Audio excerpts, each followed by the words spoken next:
everyone. Today we are going to Bassam Beach. Say hi guys.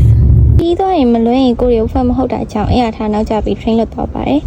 အားကြောင့် BTS-CB bus station သွားလိုက်ရပါတယ် So we are on the bus now. It's not exactly the bus, like a van. Yeah. ကိုရီလိုမျိုး train မလို့ချင်းစလာထားရပါနော်ဟိုကတော့ချွန်ဘူရီ train station သွားနေပါတယ်တကယ်တော့ခိုင်းလဲနာပါတယ်ချွန်ဘူရီရောက်ပြီဆိုတာနဲ့ပထမဆုံးညမှာတော့ကားကောင်းလာပြီဖြစ်ပါတယ်ခုဆိုကောက်ကြည့်ပါညံလာပါကားရလိုက်ကျမနဲ့လိုက်ပါချွန်ဘူရီရောက်လို့ပထမဆုံးသွားရေးကဖေးပါအရင်လာပါတယ်ဟိုမှာလိတ်ကြီးပေါကိန်းရှိပါတယ်မဝင်ခဲ့ပါဘူးဘာဖြစ်လဲဆိုတော့သက်300တော့ပေးရလို့ပါတနေ့ဆက်ပေးပြီးတော့ရောက်လာခဲ့ပါပြီအရင်လာပါတယ်ကျမတို့လာ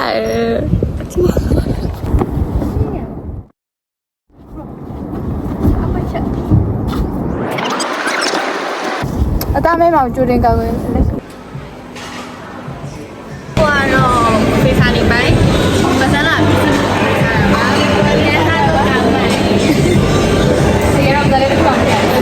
ခုဆိုရင်တော့ဘယ်ဆိုင်ရဲ့ beach ကိုရောက်ပြီဘယ်ဆိုင် beach ပေါ့နော်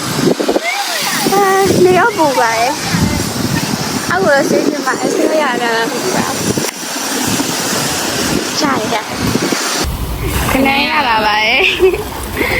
ချက်စားပါမယ်အရင်အေးရချက်စားပါမယ်တဲပါပါမယ်ဘန်ကောက်တဲပါမယ်အတဲကိုဘယ်သူရေးရ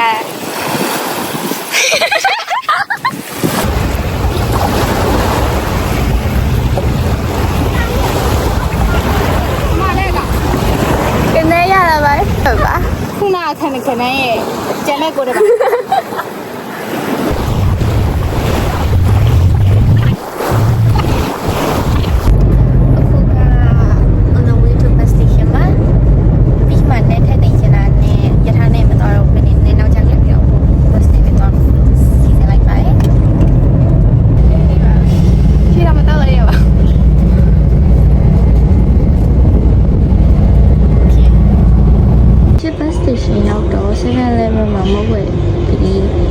BTS စီဖို့အတွက်ဆိုင်ကစီပါပါတယ်